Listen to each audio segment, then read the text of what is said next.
पत्नी ने अपने लवर के साथ मिलकर की अपनी पति की हत्या और उसकी बॉडी को सीमेंट में दफना। पति ने की अपनी पत्नी की हत्या, उसकी बॉडी को कुकर में पकाया। आपने रिसेंटली ऐसी बहुत सारी न्यूज सुनी होगी, तो ऐसे ही साइकोपैथ पे रिलेटेड एक मूवी बनी है जिसके बारे में इस वीडियो में हम बात करेंगे। मूवी का नाम है गॉन गर्ल। इस मूवी ने मेरे दिमाग का भरोसा कर दिया है लिटरली, और इसमें एमी की एक्टिंग इतनी डरावनी है कि मुझे लग रहा है कि जरूर रोजामुंड पाइक को इस मूवी के लिए अवार्ड मिला होगा। इस मूवी में बहुत सारे ट्विस्ट एंड टर्न्स हैं और ये साइकोपैथ पे रिलेटेड मूवी है, बट ये कोई नॉर्मल मूवी नहीं है। मैंने बहुत सारी मूवीज देखी है साइकोपैथ से रिलेटेड, बट ये मूवी थोड़ी डिफरेंट है, थोड़ी अलग है और मुझे ज्यादा अच्छी लगी बाकी सारे साइकोपैथ से रिलेटेड मूवी से, बिकॉज इसमें जो एक्टिंग दिखाई है प्लस रोजामुंड पाइक की एक्टिंग, क्या मैं मतलब कि बेन एफ्लेक को भी ओवरशैडो कर देती है उनकी एक्टिंग, क्योंकि उन्होंने इतने अच्छे तरीके से वो जो साइकोपैथ का रोल इसके अंदर निभाया है। क्या बताऊं, आप जब मूवी देखेंगे आप खुद ही समझ पाएंगे इसको ज्यादा अच्छे से। थोड़ा बहुत मैं स्पॉइलर भी दूंगा इसके अंदर। मूवी में इतने सारे ट्विस्ट एंड टर्न्स है ना जिसकी कोई हद नहीं, क्योंकि पहले तो मुझे लगा कि निक ने ही अपनी पत्नी को किडनैप करवाया, फिर पता चला कि उसकी पत्नी ने ही उसको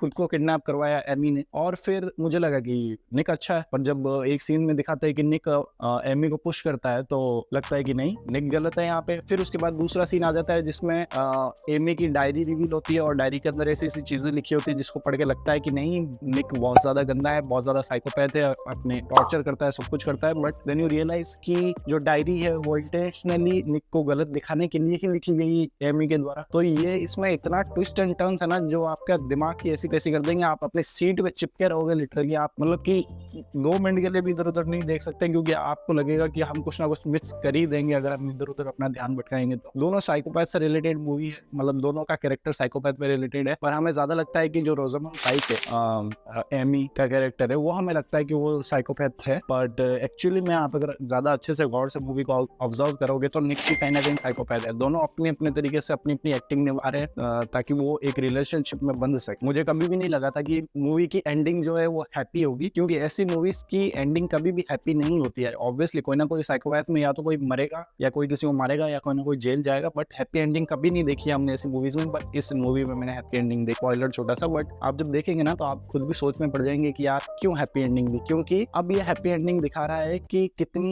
ये डरावनी, स्कैरी और डिप्रेसिंग है दोनों कैरेक्टर के लिए, खास करके निक के लिए, क्योंकि अब निक अपने जिंदगी भर के लिए एमी के साथ फंस गया है और वो उस जगह से, उस रिलेशनशिप से अब नहीं निकल सकता है बिल्कुल भी, चाह कर भी। और हाँ, एमी और निक दोनों ही साइकोपैथ है, एमी थोड़ी ज्यादा है, पर द थिंग इज कि इसी साइकोपैथ की वजह से इनकी जो परफेक्ट कपल वाली इमेज है वो बनी हुई है, जिसकी वजह से इनका रिलेशनशिप चल रहा है, जिसकी वजह से ये लगता है कि ये दोनों एक दूसरे के लिए कंपेटेबल है। पर वो भ्रम तब टूट जाता है जब इनके ऊपर मुसीबतें आना शुरू होती है। तो इनका जो एक्टिंग है, जो ये झूठ मूठ की एक्टिंग कर रहे थे परफेक्ट कपल होने की, वो टूटने जब लगता है तब रियलिटी बाहर आती है। तब वो फिर कैसे क्या आगे करते हैं वो आप मूवी में देखेंगे तो आपको बखूबी बहुत पसंद आने वाला है। मूवी की स्टार्टिंग में बिल्कुल भी नहीं लगेगा कि निक जो है वो गलत है, बिल्कुल भी खराब है। पर जैसे जैसे मूवी आगे बढ़ेगी, जैसे जैसे निक के ऊपर ऐसी सिचुएशन आने लगेगी जहाँ पे वो खुद को अगर नहीं बचाता है तो वो हो सकता है कि जेल जाएगा, तो तब वो अपनी डार्क साइड निकालना शुरू करता है। तब वो ऐसी सिचुएशन में डालना शुरू करता है एमी को, जिससे कि पता चले कि निक भी कोई इतना अच्छा नहीं है। वो जब आउट मैन्यूवर करता है एमी को और अपना जो है प्लान एग्जीक्यूट करता है, वो देख के आपको बहुत अच्छा लगेगा। वो इतने अच्छे तरीके से न्यूज चैनल पे जाके जब बोलता है और मैनिपुलेट करता है उसको, वो आप देखोगे ना, आपको सच में लगेगा कि यार स्क्रिप्टिंग मूवी की बहुत अच्छे से की गई है। कह सकते हैं कि उनका जो रिलेशनशिप है एक मैस्ड अप रिलेशनशिप है, जहाँ पे वो दोनों के साथ एक दूसरे के साथ रहना भी नहीं चाहते, निकलना भी चाहते हैं उस रिलेशनशिप से, पर एट द सेम टाइम वो वापस सब कुछ जो टूटा है, जो बिखरा है, उस सबको रीबिल्ड करके वापस एक दूसरे के साथ आ जाते हैं। तो ये देखना बहुत डिस्टर्बिंग है आई गेस, क्योंकि आप पहले तो एक दूसरे से नफरत करते हैं, एक दूसरे से दूर जाना चाहते हैं, बट देन यू रियलाइज नहीं, we are perfect for each other. फिर आप वापस आ जाते हैं, फिर वापस कोशिश करते हैं कि नहीं, we are not good with each other, तो आप वापस निकलने की कोशिश करते हैं। पर तब तक Amy says that she is pregnant. So वो भी कैसे हुआ मुझे मूवी में नहीं पता चला, क्योंकि निक ने बोला I have not even touched you. So वो उसने क्या स्पर्म बैंक से जो क्या कहते हैं, निक ने अपना सैंपल दिया था वहां से लिया, या फिर और भी डार्क एक्सपेक्ट हो सकते हैं जो मैं वीडियो में नहीं बताऊंगा। पर क्या क्या हुआ होगा मुझे नहीं समझ में आया इस मूवी में। आपको अगर समझ में आएगा तो प्लीज कमेंट। आखिर में समझ में आ जाता है उन दोनों को कि ये जो दोनों कर रहे हैं, जो इल्यूजन में जी रहे हैं, वो उनको अब जिंदगी भर वैसे ही जीना पड़ेगा इस फैंटेसी वर्ल्ड में, क्योंकि अब जो है उनको अब मजा आने लगा है एक दूसरे की परफॉर्मेंस देख के। और इनको अब एक दूसरे को नहीं भी रहना है साथ में तब भी रह रहे हैं, क्योंकि अब वो थ्रिल, वो मज़ा आने लगा है। एक दूसरे की एक्टिंग और परफॉर्मेंस देख के तो वो कंटिन्यू करना चाह रहे हैं इस चीज़ को, चाहकर भी वो एक दूसरे को नहीं छोड़ पाए। और मूवी जब आप देखेंगे ना तो आपको कभी भी नहीं लगेगा कि निक का कैरेक्टर भी साइकोपैथ का है, क्योंकि जो रोज़ामेंड पाइक की जो एक्टिंग है ना वो इतने अच्छे से उन्होंने की है कि आपको इनका कैरेक्टर बहुत दबा हुआ नीचे नजर आ जाएगा, क्योंकि निक भी साइकोपैथ है। आप 2 बार मूवी देखोगे, कम से कम 3 बार देखोगे तो आपको, आप अगर ढंग से देखोगे तो आपको पता चलेगा, क्योंकि एक क्राइम अगर बहुत ज्यादा बड़ा है और एक क्राइम बहुत ज्यादा छोटा है तो हमें छोटा वाला कभी नजर ही नहीं आता, हमेशा बड़ा वाला ज्यादा अच्छे से दिखता है। तो यही हुआ इस मूवी में भी, दोनों का कैरेक्टर साइकोपैथ का है, बट स्टिल हमें एमी का कैरेक्टर ज्यादा अपीलिंग लगेगा, क्योंकि उनकी एक्टिंग बहुत अच्छी है, उनको रोल बहुत अच्छे से दिया गया, उनका स्क्रीन टाइम भी बहुत अच्छा लंबा अच्छा खासा है।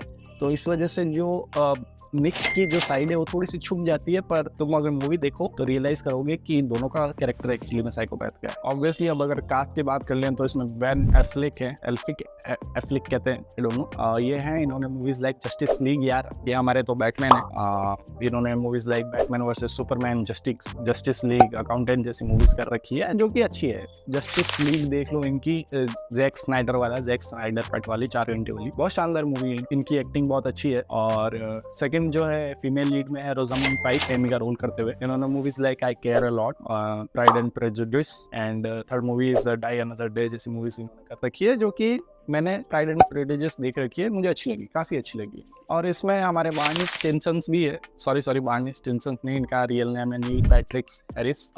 इन्होंने फेमस शो में काम कर रखा है, how I met your mother. Last character की बात कर ले तो इसमें है Emily Ratajkowski, I don't know what that spell, मैं लिख लेता हूँ यहाँ पे, आप लोग देख लेना। ये निक की लवर है इसके अंदर, मुझे पता है आप नाम पूछोगे इसलिए मैं मेंशन कर रहा हूँ। ओवरऑल मूवी की बात कर ले तो मूवी अच्छी है, आपको सीट पे चिपका के रखेगी पूरे टाइम। ऑलमोस्ट कितने 2 घंटे 15 मिनट या 2 घंटे 30 मिनट की मूवी है, आपको सीट पे पूरे टाइम चिपका के रखेगी, आपको बिल्कुल भी हिलने नहीं देगी। जो थ्रिल सस्पेंस बना के रखी है मूवी ने ओवरऑल द 2 आवर्स, तो वो बहुत आपको अच्छा लगेगा। आप बिल्कुल भी इधर उधर नहीं देखेंगे, ना फोन छेड़ेंगे, वो तो ऑब्वियसली आप, अगर आपका रिटेंशन टाइम बहुत कम है तो हो सकता है आप करें ऐसा। बट जहाँ तक मैंने देखी है कि मूवी बहुत थ्रिलिंग है, बहुत उसके बाद सस्पेंस बहुत ज़्यादा क्रिएट कर रखा है, आपको कभी भी पता नहीं चलेगा कि इसके आगे क्या होने वाला है, आप ना उसको प्रेडिक्ट कर पाएंगे कि आगे क्या होने वाला है, बहुत हार्ड है प्रेडिक्ट करना एक्चुअली। और आप गेस भी नहीं कर पाएंगे कि कौन इसमें अच्छा है कौन बुरा है, जब तक मूवी का एंड नहीं हो जाता। और मूवी के एंड में आके पता चलता है कि कोई भी अच्छा और कोई भी बुरा नहीं है, दोनों अपना अपना परफॉर्मेंस अच्छे से प्ले कर रहे हैं, जिससे कि ऑडियंस को बता सके कि आप हो पागल जो हमें देख रहे हो, क्योंकि एट द एंड दोनों की हैप्पी एंडिंग हो जाती है, दोनों साथ में रहते हैं। But I don't no further क्या होता है, but still movie is recommended by my side. आज के लिए बस इतना ही, मिलते हैं एक नई नेक्स्ट वीडियो में, तब तक के लिए it's gonna be legend, wait for it, dairy, sorry I can't do that.